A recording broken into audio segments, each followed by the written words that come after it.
Harold Whitehawk's fork stopped midway to his mouth, mashed potatoes sliding off as his 6-year-old granddaughter Emma pointed at his face across the Christmas dinner table. "Grandpa, why do you have so many red bumps that never go away?" The question wasn't about acne. These weren't teenage pimples that would fade with time and treatment. Martha's wineglass hit the table with a sharp clink, burgundy liquid sloshing onto the white tablecloth. Sarah immediately reached for Emma's hand, whispering urgent apologies while Harold's weathered fingers instinctively moved to cover the dozens of small, hard crimson nodules dotting his neck and jawline. 27 years ago, these mysterious bumps had been barely noticeable specks. Now they stood out like angry beacons against his aging skin. Emma's innocent brown eyes held no disgust, only curiosity. But the silence that followed her question carried the weight of 2 decades of unanswered medical mysteries and mounting family shame. "Yeah, we don't talk about Grandpa's condition at dinner, sweetheart," Martha said softly, though her voice trembled. What none of them knew was that each bump contained a fragment of Harold's betrayal and the government's deadliest secret. Leave a like and share your thoughts in the comments along with the city you're watching from now. Let's continue with the story. The silence stretched across the Whitehawk dining room like winter frost on their Montana windows. Harold set down his fork with deliberate care, the same precision he'd used during his 23 years as an aircraft mechanic before the tremors in his hands forced early retirement. Those hands had once been steady enough to calibrate the most sensitive instruments, but now they shook slightly as he reached for his water glass. "It's all right, little eagle," Harold said to Emma, using the pet name he'd given her since birth. His voice carried the weathered warmth of a man who'd seen too much, but refused to let bitterness consume his love for family. "Grandpa's face is just different, that's all." Martha Whitehawk watched her husband with eyes that held 27 years of worry. At 65, she still possessed the striking cheekbones and silver-streaked black hair that had caught Harold's attention at a powwow in 1978. But worry lines now mapped her face like tributaries of concern. She'd learned to read Harold's moods in the set of his shoulders, the way he unconsciously touched his neck when the bumps ached during cold weather. Their modest ranch house reflected a lifetime of careful spending and proud native heritage. Lakota star quilts draped the sofa, while Harold's military commendations shared wall space with Martha's grandmother's beadwork. The Christmas tree stood decorated with handmade ornaments and a few store-bought ones from years when money was less tight. This year, medical bills had reduced their gift-giving to heartfelt necessities. Sarah Whitehawk Redcloud shifted uncomfortably in her chair, her 42-year-old frame tense with familiar guilt. She lived only 30 miles away but visited maybe 4 times a year, always finding excuses to keep the visits short. The sight of her father's condition triggered something primal in her. Not disgust, but a fear she couldn't name. What if whatever afflicted him could somehow transfer to Emma? What if she was a terrible daughter for thinking such things? Harold's condition had evolved slowly, insidiously. The first small red bump appeared in 1998. Just a tiny nodule on his left temple that their family doctor dismissed as a clogged pore. By 2005, a dozen similar bumps dotted his neck and jawline. Every dermatologist had a different theory. Adult acne, sebaceous cysts, folliculitis, even stress-related inflammation. The treatments ranged from topical creams to oral antibiotics, laser therapy to steroid injections. Nothing worked. The bumps remained stubbornly present, occasionally becoming inflamed but never disappearing. The financial strain had been crushing. Between copays, specialist visits, and experimental treatments their insurance wouldn't cover, they'd burned through their modest retirement savings. Martha had taken a part-time job at the tribal casino to help with medical expenses, though she never complained. Emma's innocent question hung in the air like smoke from their wood-burning stove. At 6 years old, she possessed the fearless curiosity of childhood, unmarked by adult anxieties about contagion or social stigma. She was the only person who hugged Harold without hesitation, who traced the bumps on his face with tiny fingers while asking if they hurt. "They don't hurt, sweetheart," Harold always told her, though that wasn't entirely true. The January wind cut through Harold's jacket like a blade as he sat in the parking lot of Mountain View Medical Center, staring at the business card Dr. Samuel Lightfoot had pressed into his palm 3 weeks earlier. Another doctor. Another promise of answers that would likely lead to another dead end. Martha squeezed his gloved hand from the passenger seat, her breath visible in small puffs in the frigid air. "We don't have to do this today," she said softly, though they both knew the appointment had taken 2 months to secure. Dr. Lightfoot was a specialist who'd recently relocated from Phoenix, and his waiting list reflected his reputation for solving medical mysteries that had stumped other physicians. Harold studied the card's embossed letters. Something about the doctor's name stirred a memory he couldn't quite grasp, like trying to catch smoke with bare hands. "Let's get this over with," he muttered, opening the car door to face another round of prodding, questioning, and inevitable disappointment. The medical office smelled of antiseptic and hope, a combination Harold had grown to despise over the past 27 years. They'd sat in dozens of similar waiting rooms, filled out countless forms detailing his mysterious condition, endured the skeptical looks of nurses who wondered if this was some elaborate insurance scam. The bumps on Harold's face and neck had become his defining characteristic, the first thing strangers noticed and the last thing doctors could explain.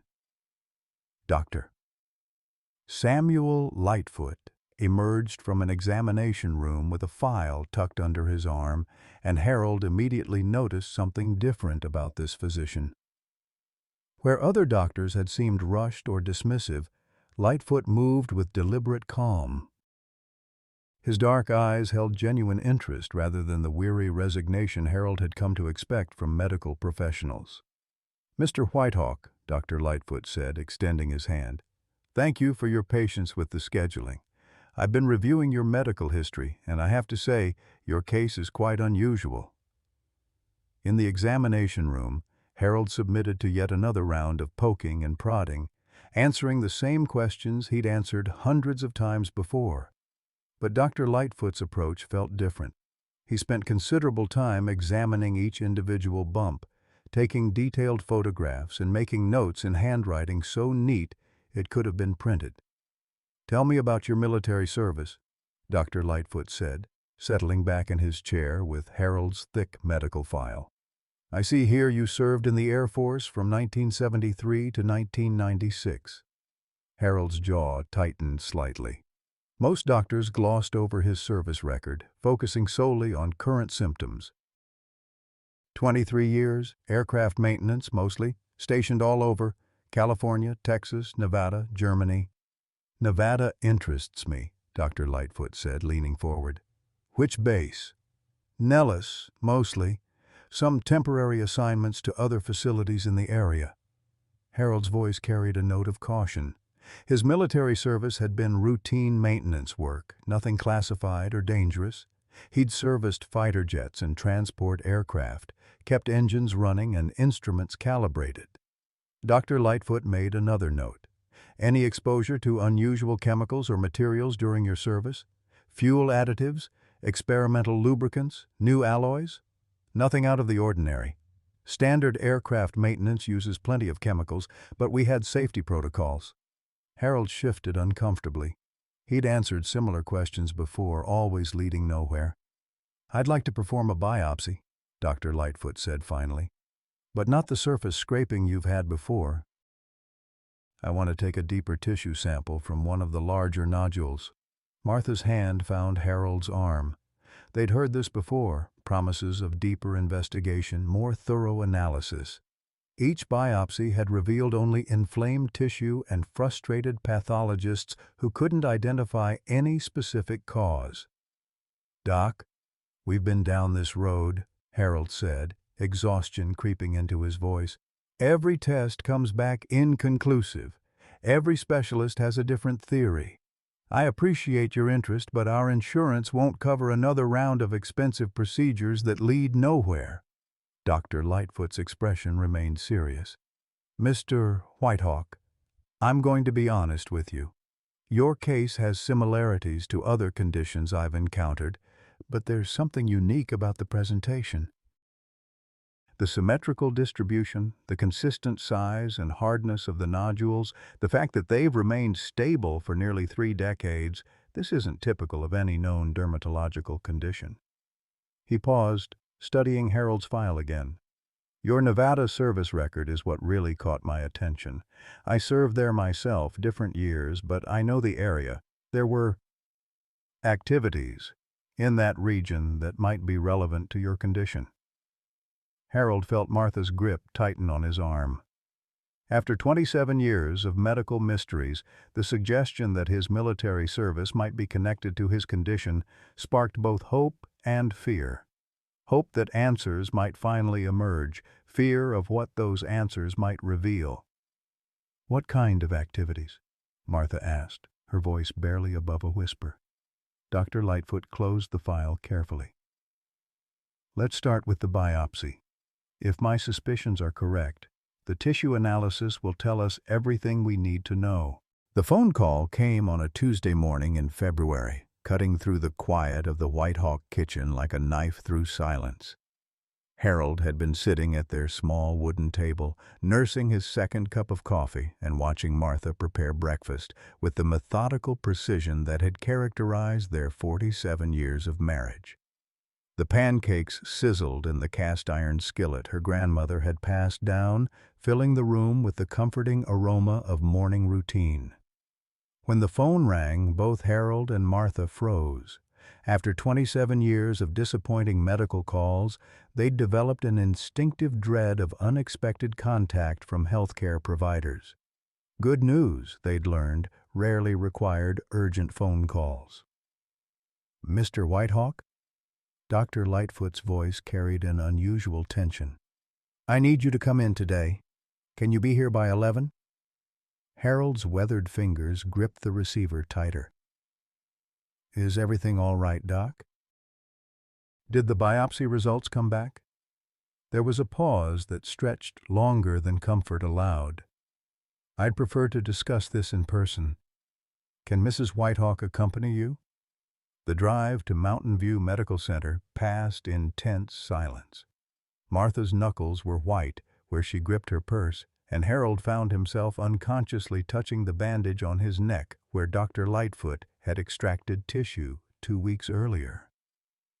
The February landscape outside their truck windows looked stark and unforgiving, matching the growing apprehension in Harold's chest. Dr. Lightfoot's office felt different this time, smaller somehow, as if the walls had moved closer together. The physician sat behind his desk with Harold's file open, but his usual calm demeanor had been replaced by something Harold couldn't quite identify. Concern, anger, fear. "Harold, Martha," Dr. Lightfoot began, his voice carefully controlled. "What I'm about to tell you is going to be difficult to process." Martha reached for Harold's hand, her palm damp with nervous perspiration. "Just tell us, Doctor. After all these years, we can handle whatever it is." Dr. Lightfoot lifted a laboratory report from the file. "The biopsy results show something I've never seen in 23 years of practice. Harold, those bumps on your skin aren't caused by any conventional medical condition." Harold felt his heart rate accelerate. "What do you mean?" "The tissue samples contain microscopic metallic fragments, specifically fragments of depleted uranium and other radioactive materials." Dr. Lightfoot's words fell into the room like stones dropped into still water. "Harold, you have radioactive particles embedded in your skin tissue." The silence that followed was absolute. Harold's mind struggled to process the information, cycling through disbelief, confusion, and a growing sense of horror. Martha's hand went to her mouth, her eyes wide with shock. "That's impossible. Harold whispered. "I was never exposed to anything radioactive. I worked on aircraft engines, not nuclear materials." Dr. Lightfoot leaned forward, his expression grave. "That's what I need to understand. Your military service record shows multiple assignments in Nevada during the 1970s and 1980s.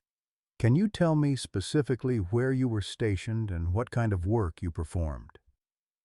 Harold's memories of Nevada felt suddenly sharp and immediate, as if a fog had lifted from events he'd barely thought about in decades. Nellis Air Force Base, primarily. But I was sent on temporary assignments to other facilities, maintenance work on aircraft that had been tested. Tested how? I don't know exactly. The aircraft would come back from exercises and we'd service them. Routine maintenance, equipment checks. Sometimes the planes had unusual wear patterns or needed specialized cleaning protocols. Harold paused, fragments of memory assembling themselves into a picture he'd never fully considered. There were areas we weren't allowed to enter without special clearance, sections of the base that required additional safety equipment. Dr. Lightfoot made notes as Harold spoke. "Did you ever wear radiation detection badges? Special protective equipment beyond standard safety gear?" "Sometimes. They told us it was just standard precaution for certain aircraft." Harold's voice was growing stronger as buried memories surfaced.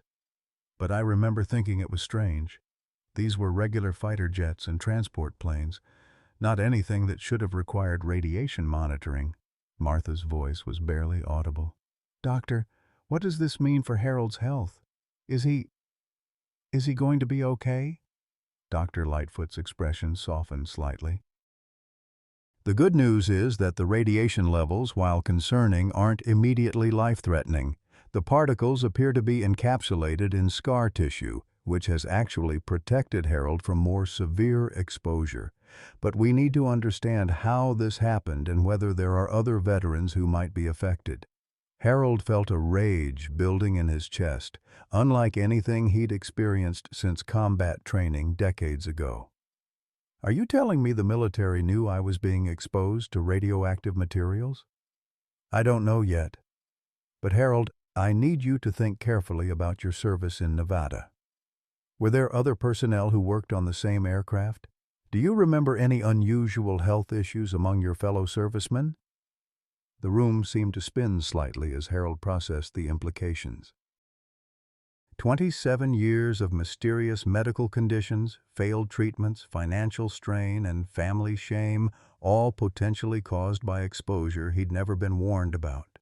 Protective measures he'd never been offered, risks he'd never been told he was taking.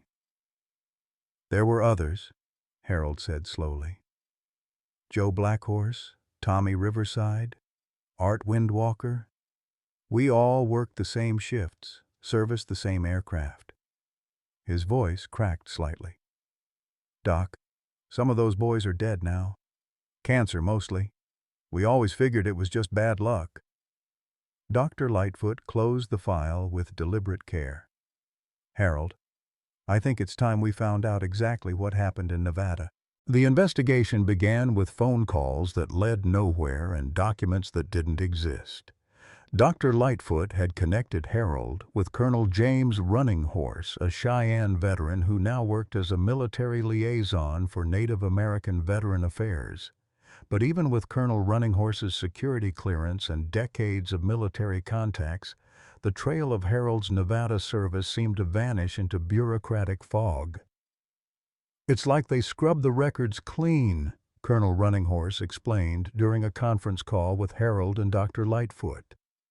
"I can confirm your basic service record, dates, locations, general duties, but the specific details about aircraft assignments, maintenance protocols, and safety procedures, those files are either classified or conveniently missing." Harold sat in Dr. Lightfoot's office, feeling the familiar weight of military stonewalling that he'd encountered whenever veterans tried to access their own service records. Martha gripped his hand tighter as they listened to Colonel Running Horse describe the pattern of missing documentation that seemed to surround Harold's Nevada assignments. The stress was taking its toll on the entire family.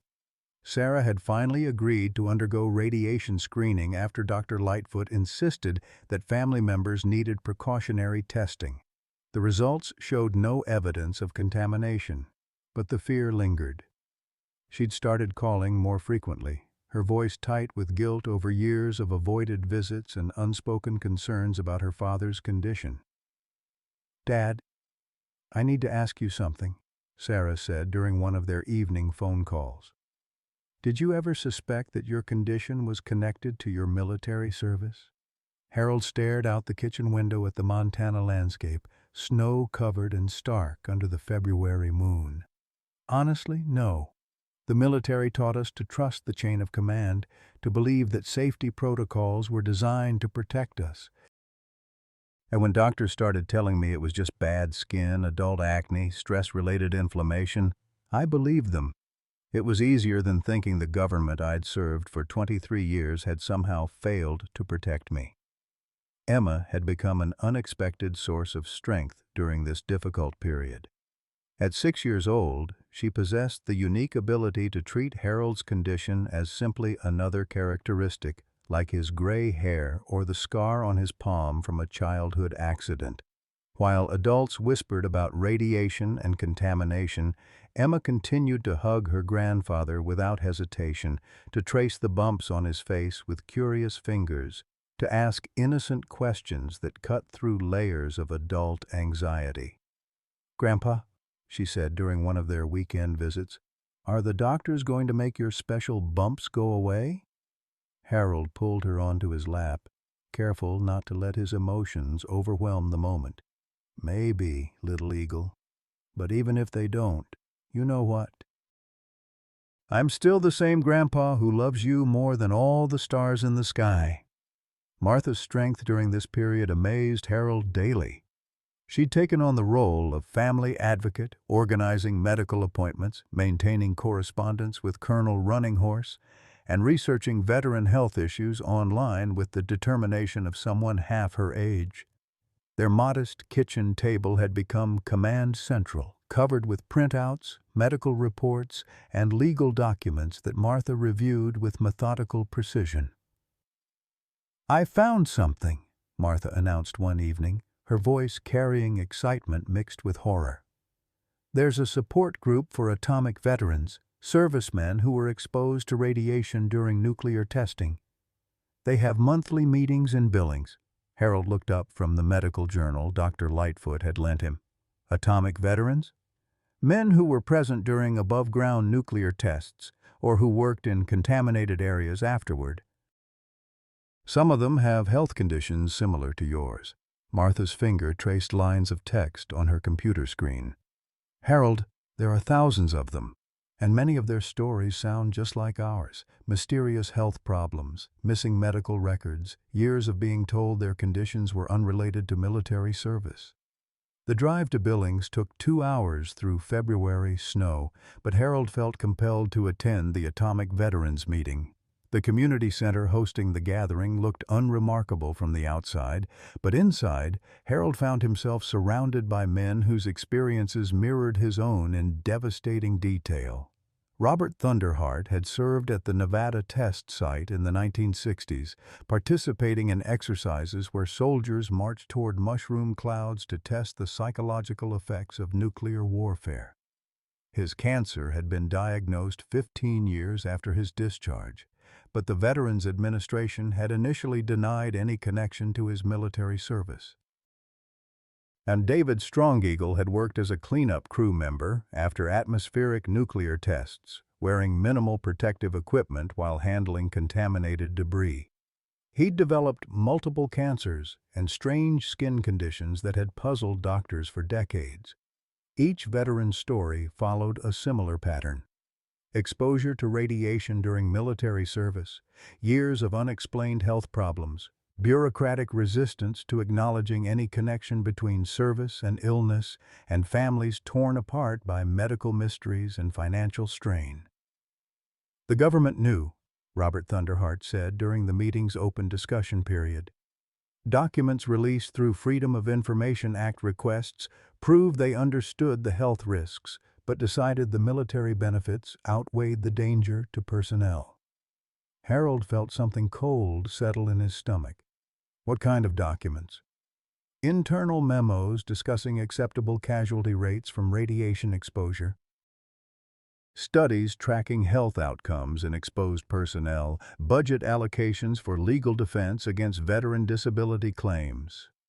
Robert's voice carried the bitter wisdom of someone who'd fought these battles for decades. Harold, they didn't just fail to protect us. They deliberately exposed us, and then covered up the evidence. The revelation hit Harold like a physical blow. The idea that his mysterious condition might result from deliberate exposure rather than accidental contamination transformed his anger into something deeper and more complex.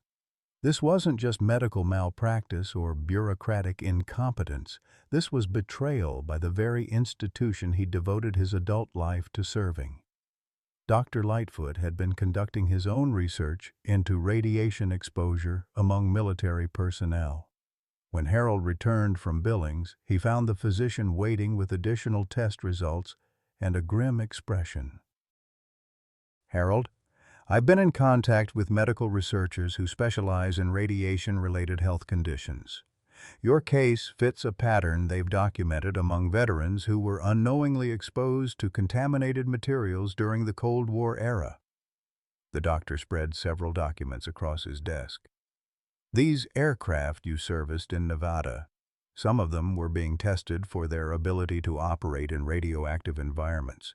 The military wanted to understand how electronic systems and engines would function after exposure to nuclear fallout."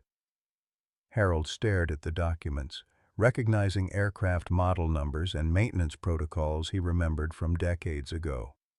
"They flew radioactive planes and then sent us to service them?" "It appears so. And based on these protocols, the safety measures were minimal. Basic protective equipment that would have been inadequate for the level of contamination these aircraft carried." Martha's voice was barely controlled.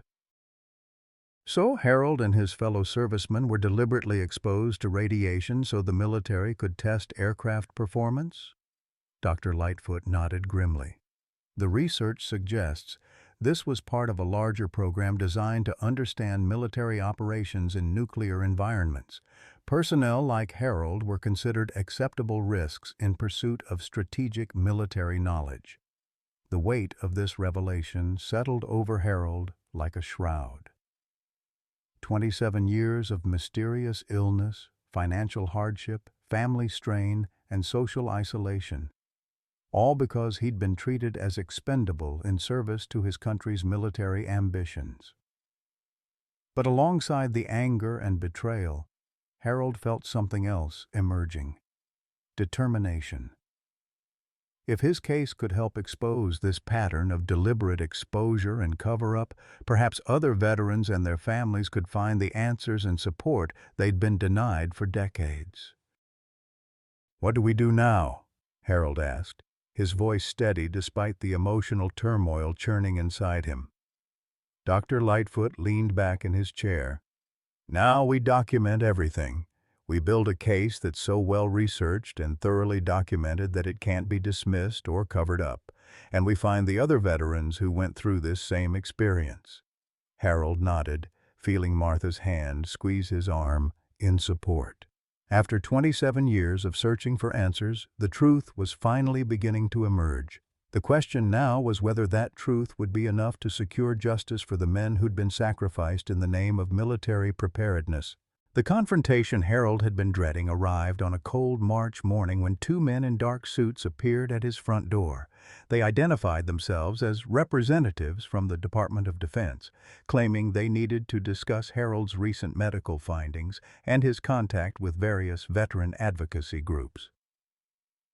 "Mr. Whitehawk," the taller man said, his breath visible in the frigid Montana air, "we understand you've been making inquiries about your military service in Nevada.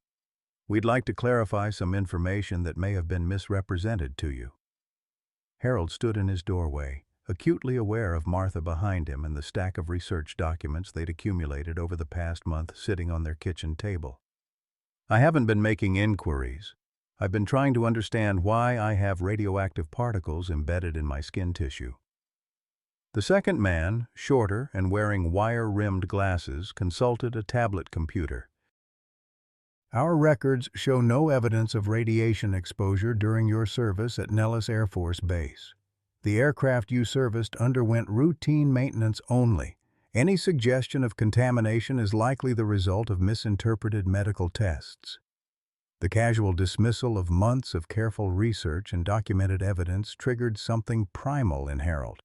This was the same institutional gaslighting that had characterized his entire experience with military bureaucracy, the reflexive denial, the implication that his concerns were based on misunderstanding rather than legitimate grievance. Dr. Lightfoot has documented evidence of uranium particles in tissue samples, Harold said, his voice gaining strength. Are you suggesting a qualified physician with 23 years of experience is misinterpreting laboratory results?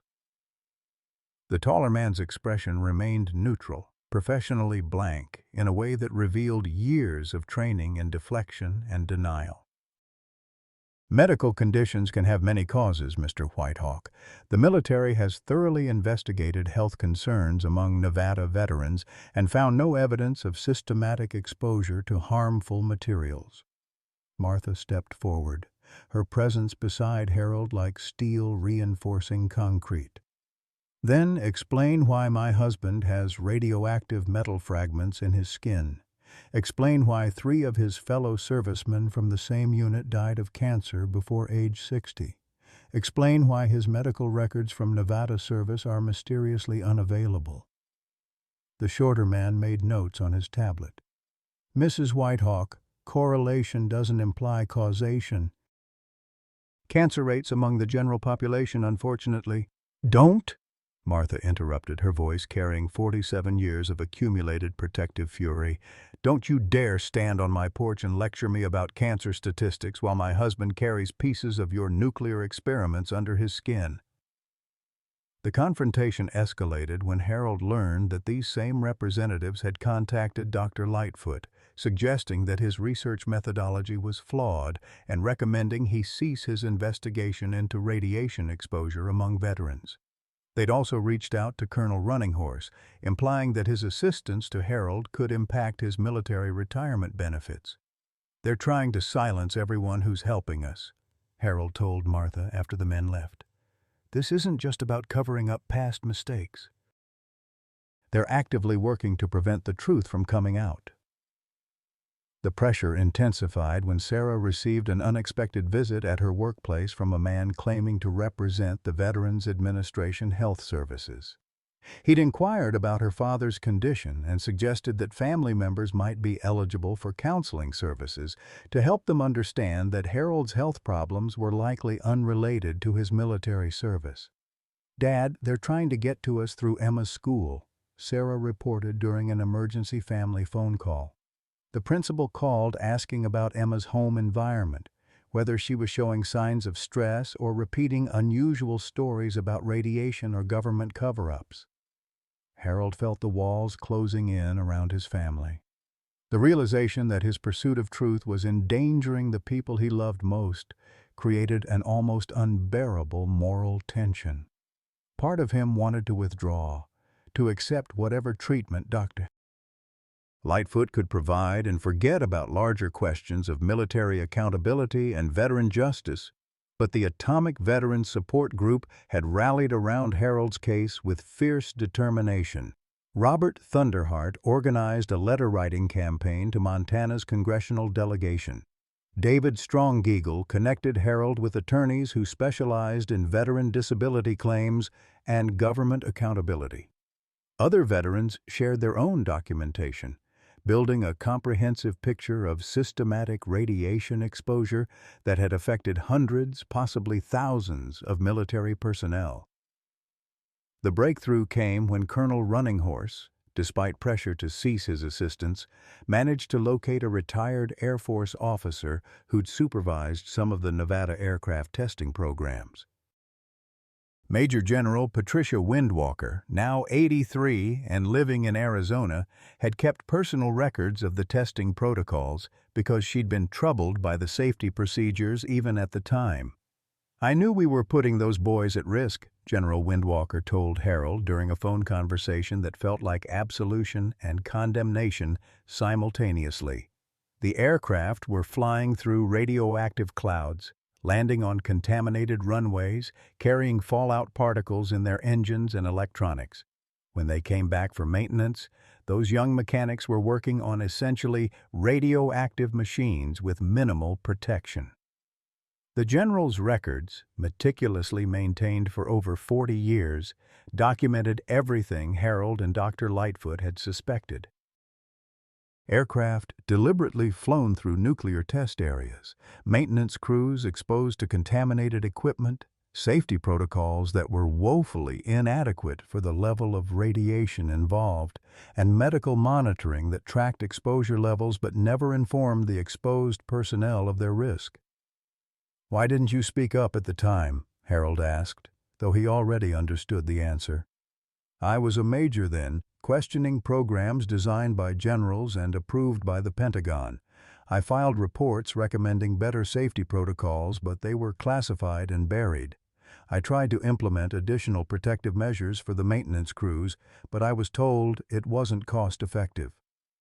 General Windwalker's voice carried 40 years of regret. "Harold, I'm sorry. We failed you and every other young man who trusted us to keep them safe." The emotional weight of this confirmation nearly destroyed Harold. For weeks he'd oscillated between hope that answers would bring justice and fear that the truth would be too devastating to bear. Now, faced with documented evidence that his government had knowingly sacrificed his health for military research, Harold felt something break inside him that might never fully heal. Martha found him that evening sitting in their truck in the driveway, staring at the Montana sky through tears he couldn't control. She climbed into the passenger seat without speaking, her presence offering the only comfort that seemed possible in the face of such profound betrayal. 43 years I've carried this poison in my body," Harold finally whispered. 43 years of wondering what was wrong with me, feeling ashamed of how I looked, watching our families struggle with medical bills for a condition they created and covered up." Martha took his weathered hand in both of hers. "Harold Whitehawk, you are the strongest, most honorable man I've ever known. What they did to you doesn't change who you are or how much you're loved." But Harold's faith in the institutions he'd devoted his life to serving had been shattered beyond repair. The question now was whether that broken faith could be transformed into something powerful enough to demand justice for every veteran who'd been betrayed by their own government. The collapse came on a Thursday in April when Harold's body finally surrendered to the decades of carrying radioactive poison in his tissue. Martha found him unconscious on their bathroom floor at 6 in the morning, his skin burning with fever and the bumps on his neck inflamed beyond anything they'd previously experienced. The ambulance ride to Billings General Hospital passed in a blur of sirens, and Martha's desperate prayers whispered in Lakota, words her grandmother had taught her for times when English couldn't carry the weight of fear.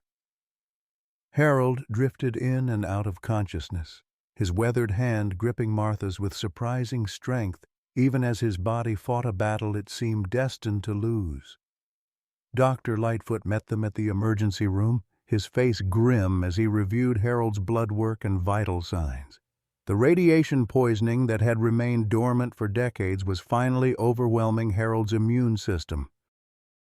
White blood cell counts were dangerously low, his liver function was compromised, and the mysterious bumps were beginning to ulcerate, releasing decades of trapped contamination into his bloodstream.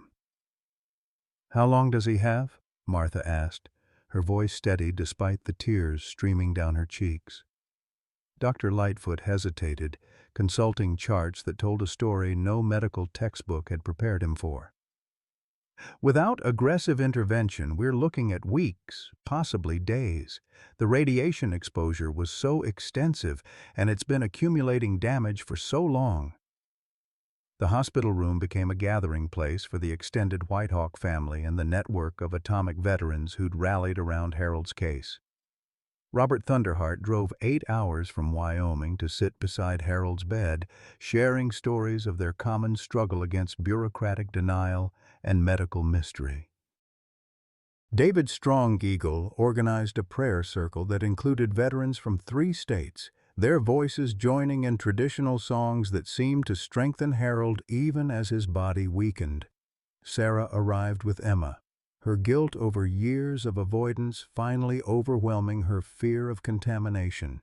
She sat beside her father's bed, holding his hand while Emma climbed carefully onto the mattress, her 6-year-old presence bringing light to the sterile hospital room. "Grandpa," Emma whispered, tracing the inflamed bumps on Harold's face with gentle fingers.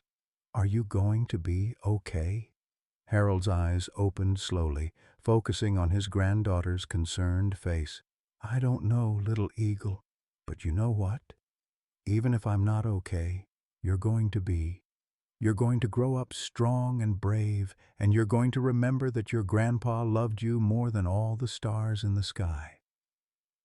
The legal battle that had been building around Harold's case suddenly took on desperate urgency.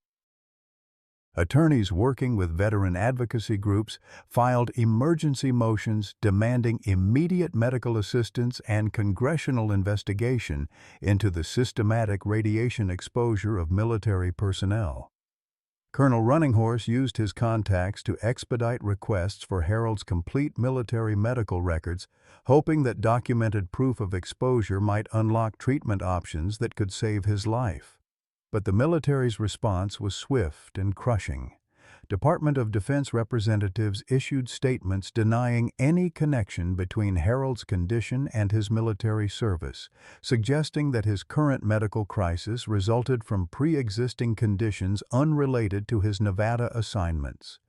They produced expert witnesses who questioned Dr. Lightfoot's findings, implying that the radioactive particles in Harold's tissue might have come from environmental sources rather than military exposure. Martha's fury at this systematic denial reached a breaking point during a meeting with hospital administrators who suggested that Harold's case was generating unwanted publicity for the medical center.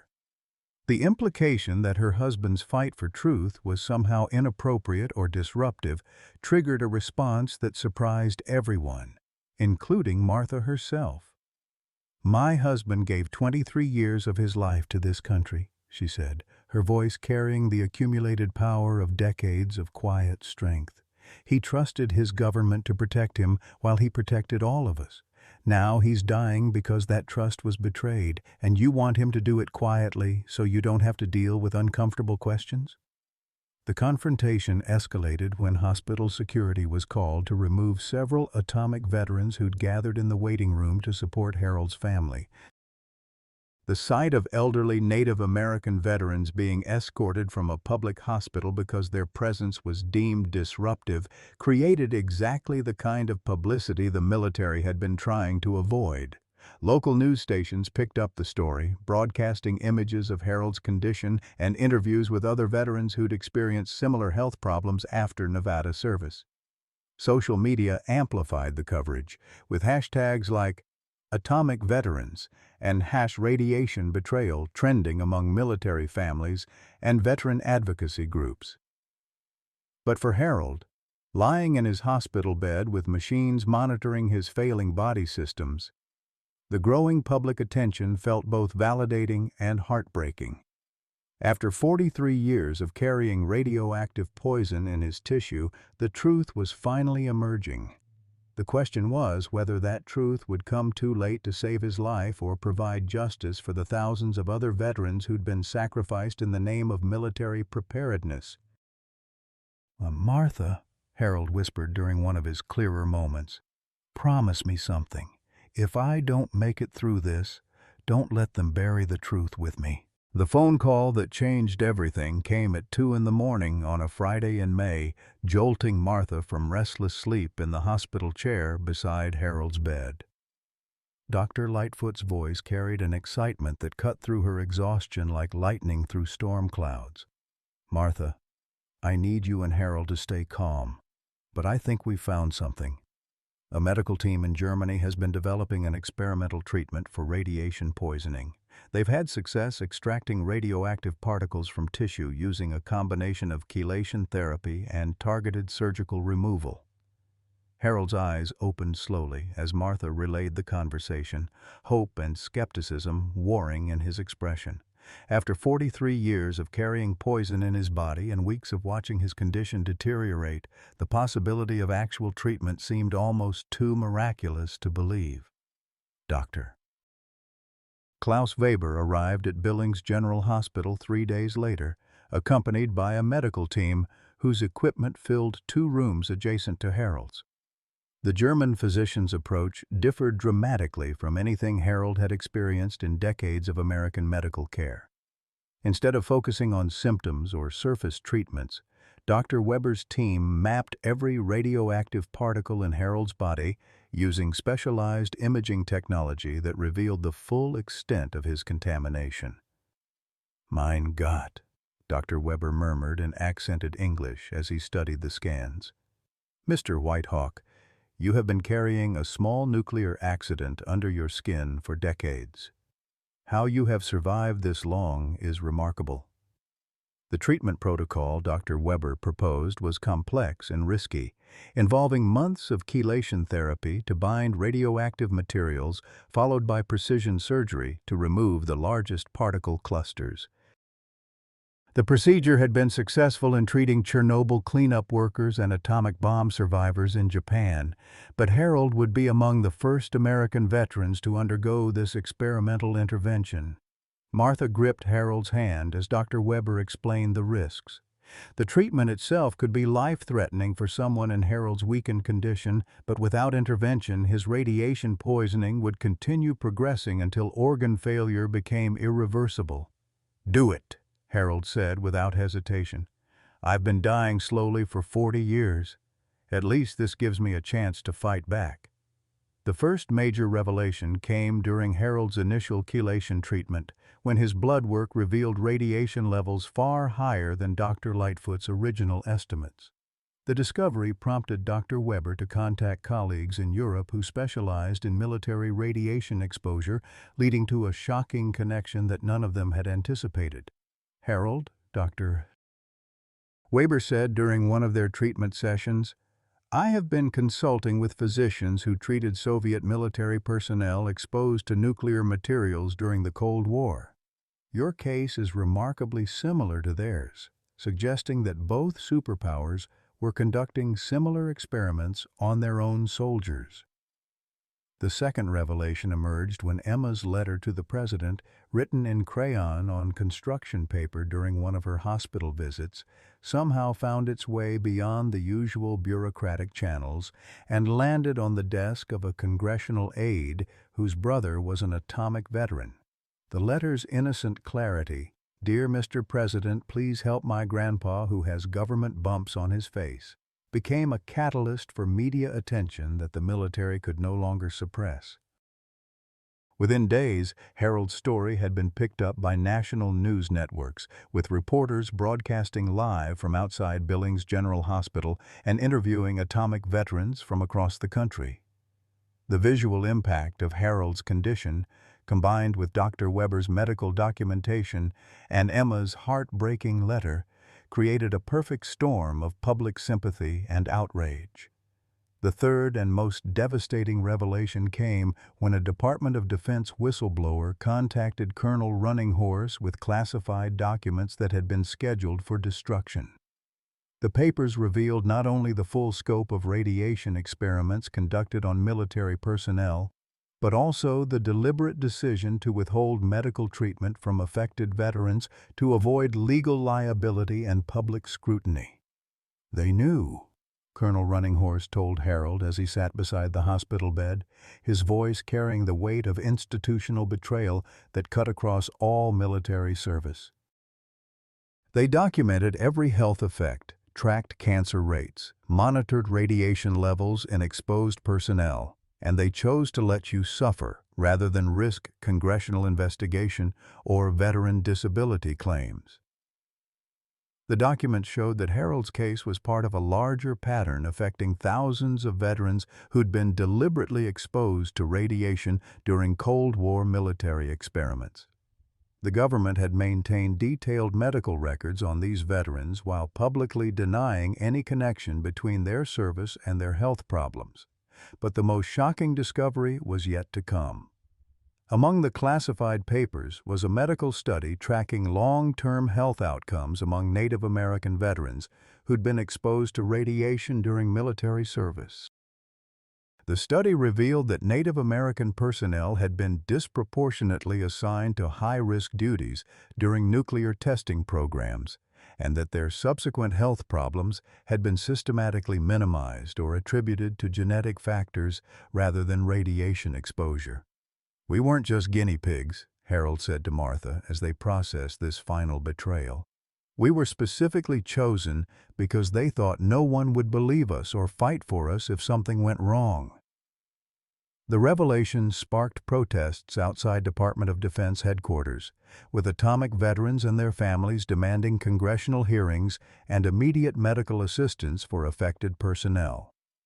Native American tribes issued statements condemning the government's use of indigenous veterans as expendable test subjects, while international media coverage compared the American radiation experiments to Nazi medical atrocities. Harold's treatment continued amid this growing national controversy, with Dr. Weber's team working methodically to extract decades of radioactive contamination from his tissue. The chelation therapy was grueling, leaving Harold nauseated and weak, but the particle removal surgeries showed immediate results. For the first time in decades, the bumps on Harold's face began to shrink as radioactive fragments were carefully extracted and disposed of as nuclear waste. Emma became an unexpected symbol of the movement for veteran justice, her innocence and unflinching love for her grandfather providing a counterpoint to the clinical discussions of radiation exposure and government cover-ups.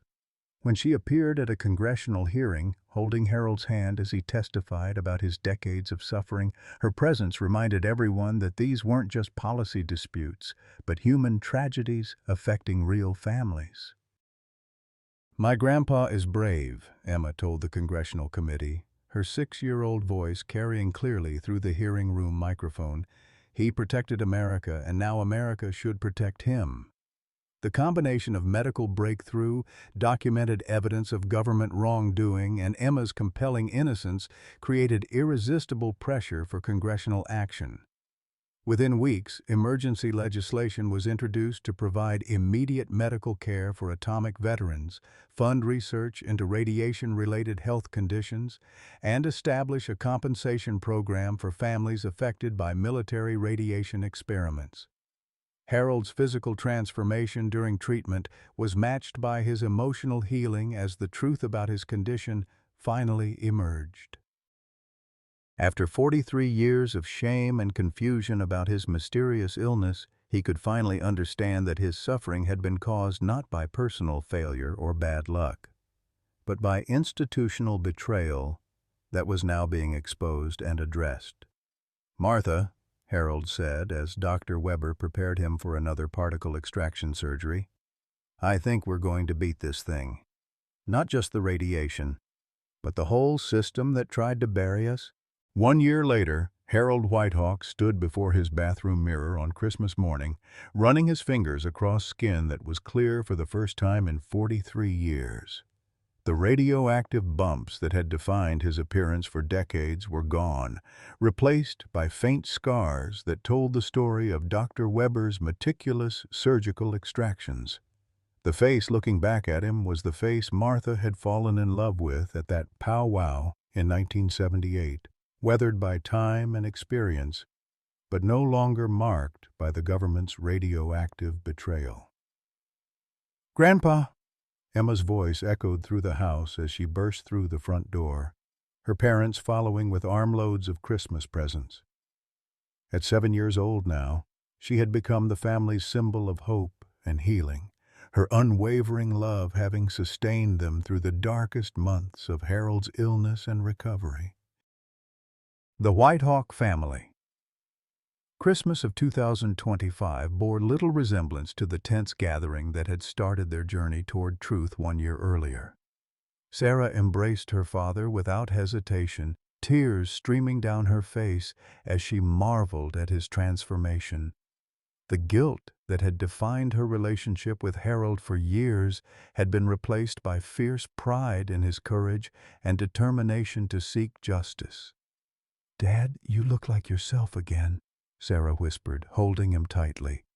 "I'm so sorry it took me so long to really see you." Martha moved through their kitchen with renewed energy, preparing the traditional Christmas feast that had become their family's anchor through decades of struggle. But this year felt different. The financial strain of medical bills had been lifted by the veteran compensation program Harold had helped create, and the shadow of mysterious illness no longer hung over their celebrations. The kitchen table that had once been covered with medical reports and legal documents now displayed greeting cards from atomic veterans across the country, each one thanking Harold for his courage in exposing the truth about military radiation experiments. Colonel Runninghorse had sent a handwritten note expressing gratitude for Harold's testimony before Congress, which had led to comprehensive reforms in veteran medical care and military safety protocols. Dr. Lightfoot arrived for Christmas dinner as he had every year since Harold's treatment began, his presence a reminder of how one physician's curiosity and integrity had unlocked decades of buried truth. He brought with him the latest medical reports showing Harold's complete recovery from radiation poisoning, his blood work now normal after months of chelation therapy and surgical intervention. "Harold, you've become something of a medical miracle," Dr. Lightfoot said as they gathered around the dinner table. "Dr. Weber's treatment protocol has been adopted by veteran medical centers across the country, and dozens of atomic veterans are now receiving the care they've needed for decades." The conversation during dinner reflected the profound changes that had transformed not just Harold's health, but his entire family's understanding of their place in history. Emma, with the devastating honesty of childhood, asked questions that cut to the heart of their experience. "Grandpa, are you famous now because you were sick, or because you got better?" Harold considered her question carefully, aware that his answer would help shape her understanding of justice, courage, and the power of speaking truth to authority. "I think I'm known because I didn't give up, Little Eagle. When something bad happened to me, I kept looking for answers until I found them. And when I found those answers, I shared them so other people could get help too." The transformation in Harold's public role had been as dramatic as his medical recovery. Congressional testimony had led to his appointment as an advocate for atomic veterans, traveling to Washington monthly to consult on veteran health policy and military safety reforms. The 6-year-old girl whose innocent question had started their journey toward truth now accompanied him to some of these meetings, her presence serving as a powerful reminder of why veteran advocacy mattered. Major General Patricia Windwalker, now 84, had become a close family friend after her courageous decision to share classified records that documented the military's knowledge of radiation exposure risks. She spent Christmas afternoon with the White Hawks, her presence representing the military leaders who had tried to protect personnel like Harold, even when institutional pressure demanded silence. "Harold, you've accomplished something I couldn't do in 40 years of military service," General Windwalker said as they sat by the Christmas tree. "You've forced this institution to confront its failures and make changes that will protect future generations of service members." The legislative changes that had resulted from Harold's case represented the most comprehensive veteran health reform in decades. The Atomic Veterans Justice Act provided immediate medical care for personnel exposed to radiation during military service, established research programs to better understand long-term health effects, and created compensation funds for families affected by military radiation experiments. Most importantly, it mandated transparency in military medical research and required informed consent for any personnel exposed to potentially harmful materials. Emma's role in this transformation had evolved from innocent catalyst to active advocate. Her letter to the president had sparked a nationwide conversation about military accountability, while her continued presence at congressional hearings provided a powerful visual reminder of how government policies affected real families. At 7 years old, she had already given interviews to national media, her childlike clarity cutting through political rhetoric to focus on fundamental questions of justice and care. "I helped fix things for Grandpa," Emma explained to a reporter during one congressional hearing. "Now other grandpas can get better too." The evening concluded with Harold and Martha sitting on their front porch, watching the Montana sky fill with stars while Emma played in the snow with her parents. The quiet that had once been filled with anxiety about medical bills and mysterious illness now carried the peace of resolution and healing. "Do you ever think about what would have happened if Dr. Lightfoot hadn't been curious about your military service?" Martha asked, her hand finding Harold's in the familiar gesture that had sustained them through 47 years of marriage. Harold squeezed her fingers, feeling the strength that had never wavered even during his darkest moments. "I think about those other veterans who didn't have our luck, who died before the truth came out. But I also think about Emma, and how she'll grow up in a world where the government can't just sacrifice people and cover it up." As they watched their granddaughter build snow angels under the Christmas lights, Harold felt the profound satisfaction of having transformed personal suffering into public good. The radioactive particles were gone from his body, but the courage and determination they had awakened would continue protecting veterans for generations to come. Harold Whitehawk's story reminds us that even when institutions we've trusted betray us, the love of family and the courage to seek truth can transform our deepest wounds into powerful forces for justice. For 43 years, Harold carried radioactive poison in his body, a testament to government experiments that treated our veterans as expendable. Yet through it all, his granddaughter Emma's innocent love never wavered, seeing past his mysterious condition to the hero beneath. Martha's unwavering devotion, Sarah's eventual reconciliation, and Dr. Lightfoot's determination to find answers proved that when we refuse to give up on each other, miracles become possible. Harold's journey from shame and isolation to national advocate shows us that our struggles, no matter how personal or painful, can become the foundation for protecting others. Today, Harold's clear skin reflects not just medical healing, but the restoration of dignity stolen by those who should have protected him. His Christmas morning mirror no longer shows radioactive bumps, but the face of a man whose courage changed history. Sometimes the greatest victories come not from avoiding hardship, but from transforming it into hope for future generations. What moments in your life have family love helped you overcome seemingly impossible challenges? Have you ever discovered that a personal struggle could help others facing similar battles? Share your thoughts below. Your story might be exactly what someone else needs to hear today.